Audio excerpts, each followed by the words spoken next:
New Zealander, ठीक है, कि वो न्यूजीलैंड से आया हुआ था।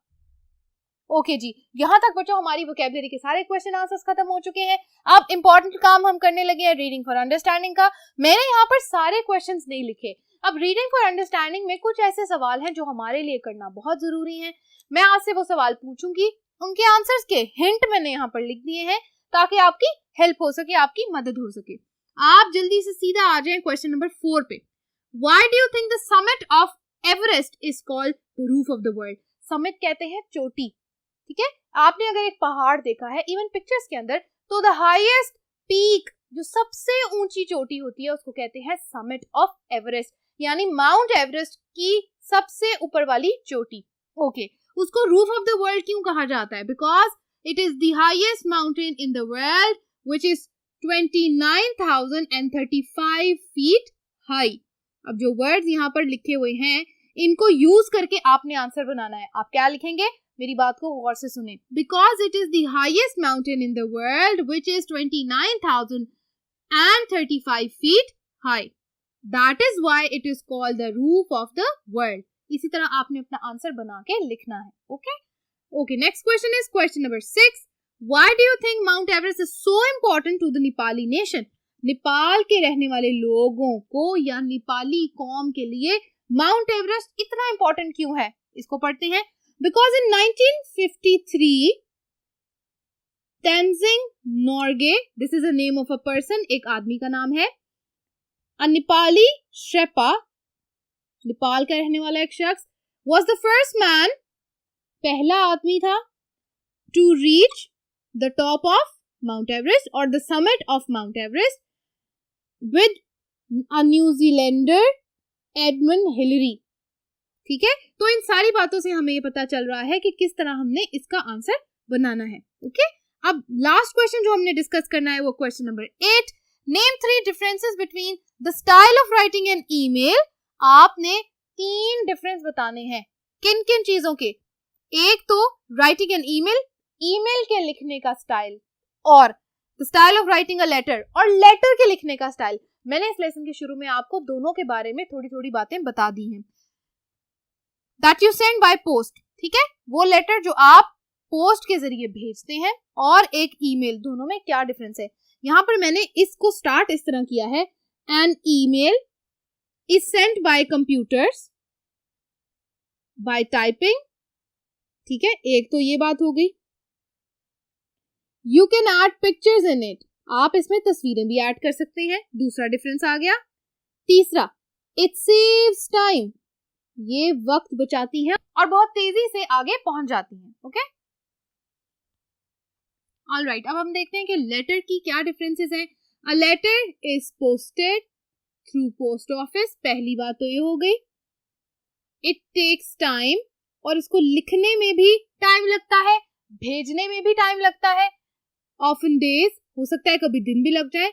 और एक और बात मैंने आपको बताई थी कि जब हम लेटर लिखते हैं तो तब हमें पोस्ट ऑफिस का एड्रेस भी एनवेलप पे लिखना पड़ता है, और इसके अलावा लेटर लिखते हुए उसके अंदर भी हमें, जिसको हम ये लेटर भेज रहे हैं, उसका एड्रेस लिखना भी जरूरी होता है। ठीक है, तो ये डिफरेंसेस हमने देख लिए कि style of writing a letter, यानी लेटर लिखने का क्या स्टाइल होता है, और इसी तरह ईमेल लिखने का क्या स्टाइल होता है, और दोनों में क्या डिफरेंस है। ठीक है, ये बात हमने देख ली। ऑलराइट, यहाँ तक बच्चों ये इंपॉर्टेंट क्वेश्चंस थे जो हमने रीडिंग फॉर अंडरस्टैंडिंग के करने थे। अब हम अगला काम करने लगे हैं जो कि है ग्रामर का। ग्रामर में हमने यहाँ पर जो स्टडी करना है वो है the simple present verb tense.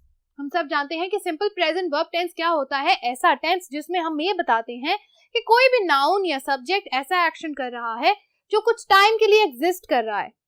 ठीक है, यानी हमारा जो सब्जेक्ट है वो उसका आदि है, हैबिट है उसकी। ठीक है, फॉर एग्जाम्पल इफ आई से I walk 5 miles a day, मैं रोज 5 मील वॉक करता हूँ, पैदल चलता हूँ। ठीक है, तो ये मेरी आदत है, ये मेरी हैबिट है।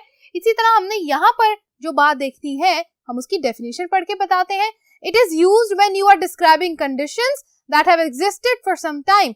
ये तब इस्तेमाल किया जाता है जब हम ये बताने वाले हैं कि कोई भी ऐसा एक्शन है जो कुछ टाइम एग्जिस्ट कर रहा है। ठीक है, तो ऐसे एक्शन को डिस्क्राइब करने के लिए, उसकी कंडीशन या हालत बताने के लिए हम सिंपल प्रेजेंट वर्ब टेंस को यूज करते हैं। Most of the verbs in the email are in the simple present tense. बहुत सारी वर्ब्स हमारी ईमेल के अंदर सिंपल प्रेजेंट टेंस में लिखी गई हैं। ओके, एग्जाम्पल हम देख लेते हैं, the country side in England is very green. यहाँ पर जो इसकी हेल्पिंग वर्ब है ये आपको ये बता रही है कि इस तरह की बेशुमार एग्जाम्पल्स और सेंटेंसेस कहाँ दिए गए हैं, इन सारी की सारी ईमेल्स के अंदर, ठीक है। ओके, अब काम हमने यहाँ से स्टार्ट करना है।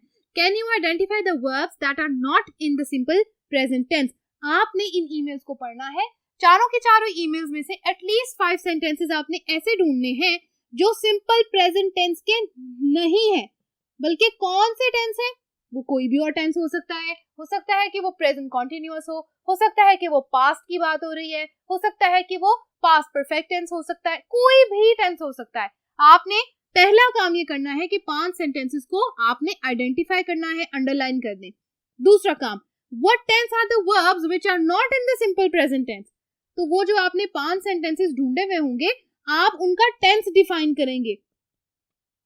आपने बताना है कि वो कौन सा टेंस है। अगर वो सिंपल प्रेजेंट नहीं है, हमने कहा ना कि कोई और टेंस होगा, तो आपने बताना है कि वो अगर सिंपल प्रेजेंट नहीं है तो कौन सा टेंस है। हर सेंटेंस के ऊपर आप लिखते जाएंगे। तो ये काम आप अपनी बुक पे करेंगे। अगर चाहें तो ये काम इस वीडियो को पॉज करके अभी भी कर सकते हैं। अगर तो आप चाहते हैं कि ये काम आप वीडियो लेसन के खत्म होने के बाद करें, तो ये काम आप तब भी कर सकते हैं। Okay, next part, grammar, compound adjective. हमने देखना है कि कंपाउंड एडजेक्टिव्स क्या होते हैं। A compound adjective is an adjective made up of 2 or more words linked by a hyphen or hyphens. हमें पता है कि कंपाउंड का मतलब है 2 or more, 2 या 2 से ज्यादा, कोई भी चीज, सिर्फ कंपाउंड का मतलब। एडजेक्टिव होते हैं हमारे डिस्क्राइबिंग वर्ड्स, ऐसे वर्ड्स जो क्या कर रहे हैं, डिस्क्राइब कर रहे हैं, बयान कर रहे हैं, किसको, नाउन को। Okay, alright. इस तरह के लफ्जों को जोड़ा जाता है हाइफन से। हाइफन कहते हैं छोटी सी डैश लगाई जाती है वर्ड्स के दरमियान, और इस सारे के सारे फ्रेज को हम कहते हैं adjectival phrase. A compound adjective is used as a modifier before a noun. Modifier मतलब एक ऐसा लफ्ज, एक ऐसी चीज जो आगे आने वाले नाउन का मतलब चेंज कर दे। मॉडिफायर से मतलब है या तो वो चेंज करके बढ़ा दे या चेंज करके कम कर दे। दोनों सूरतों में ज्यादातर हम इसको इस तरह ही देखते हैं कि मॉडिफाई मतलब इन अ गुड वे, ज्यादा कर देना, इनहांस कर देना, उसकी कदर और कीमत बढ़ा देना, ठीक है। In other words it adds meaning to the noun. तो आसान अल्फाज में हम ये कहते हैं कि ये नाउन का मीनिंग बढ़ा देती है। एक एग्जांपल हमने आपकी बुक से ही यहाँ पर लिखी है, उसको पढ़ लेते हैं। The one green tooth monster. One, आपने, ये भी एक एडजेक्टिव है, पहला एडजेक्टिव, डैश लगाई है बीच में। ग्रीन, दूसरा एडजेक्टिव, कलर एडजेक्टिव, फिर डैश लगा दी। तीसरा, टूथ, यानी उसके दांत हैं, लंबे लंबे दांत हैं। तो एक ऐसा मॉन्स्टर जिसका एक ग्रीन यानी हरे रंग का दांतों वाला मॉन्स्टर। 3 एडजेक्टिव एक नाउन के बारे में दिए गए हैं। तो ये बात हमें ये बता रही है कि ऐसे एडजेक्टिव्स को हम कहते हैं, ये वाला पार्ट, कंपाउंड एडजेक्टिव। ये बात समझ आ गई है बच्चों? इससे रिलेटेड एक छोटी सी एक्सरसाइज आपकी बुक में लिखी हुई है, हम उसको सॉल्व करेंगे और करेंगे इस लेसन को क्लोज। हाँ जी, तो एक लास्ट एक्सरसाइज अब हमने करनी है, वो है कंपाउंड एडजेक्टिव्स की। आपकी बुक के पेज नंबर 6 पे ये सारे के सारे एडजेक्टिव्स लिखे हुए हैं। हमसे ये कहा जा रहा है कि हम इनको रीड करें, रीड करके हमने इस फ्रेज के अंदर से एक एडजेक्टिव, कंपाउंड एडजेक्टिव खुद से बनाना है, ठीक है। आइए इस काम को करते हैं। सबसे पहले मैं आपको ये पढ़ के सुनाती हूँ। A monster with more than one head, एक ऐसा मॉन्स्टर, ये हमारा नाउन हो गया। ये उसकी खासियत बताई जा रही है कि उसके पास क्या है, more than one head। तो हम इसको इस तरह लिखते हैं, a multi-headed monster। एक बात याद रखिएगा बच्चों कि आपने जब भी लास्ट वाला एडजेक्टिव लिखना है तो वहां पर आपने पास्ट की फॉर्म लगानी है, ed पार्टिसिपल लगा देना है, ठीक है। Okay, second one, leaves which are partly red and partly gold। ऐसे पत्ते जो क्या है, आधे लाल हैं, आधे गोल्डन कलर के हैं। हम इसको इस तरह लिखते हैं, red and gold leaves. Okay, number 3, a poet, noun, who is partly English and partly Dutch. तो 2 नेशनैलिटीज की बात हो रही है, तो हम कहते हैं an English cum Dutch poet, ठीक है। तो word cum is used here. Number 4, a crime which will never be forgiven, a never to be forgiven crime. आपने बीच में क्या करना है, हमेशा ये डैश डालनी है, ठीक है। उसके बाद number 5, an animal with big feet, एक ऐसा जानवर जिसके बड़े बड़े पांव हैं, अ बिग फीटेड एनिमल। बिग फीटेड के दरमियान आपने क्या लगा दिया, डैश। और साथ आपने ये देखा कि हमने लास्ट वाले एडजेक्टिव के साथ हमेशा पास्ट पार्टिसिपल लगाना है, जैसे यहाँ आप देखें फॉरगिवन। ऑलराइट, इसी तरह ये चीजें आपने याद रखनी है। ऑलराइट, लास्ट वन है number 6, an extraterrestrial creature with purple eyes. हम लास्ट वाले एडजेक्टिव से स्टार्ट करते हैं, a purple eyed extraterrestrial creature. I hope बच्चों आपको आज का लेसन समझ आया होगा, और आज के लेसन की कॉम्प्रिहेंशन के साथ हमने जितनी भी एक्सरसाइजेस की हैं वो सब आपने मेरे साथ सॉल्व की होंगी। Thank you so much for watching today's lesson बच्चों। अब हम मिलेंगे अगले वीडियो लेसन में, जहां हम करने जा रहे हैं एक और कॉम्प्रिहेंशन और उसके साथ की दी गई एक्सरसाइज। तब तक के लिए अपना बहुत ख्याल रखिएगा। अल्लाह हाफिज।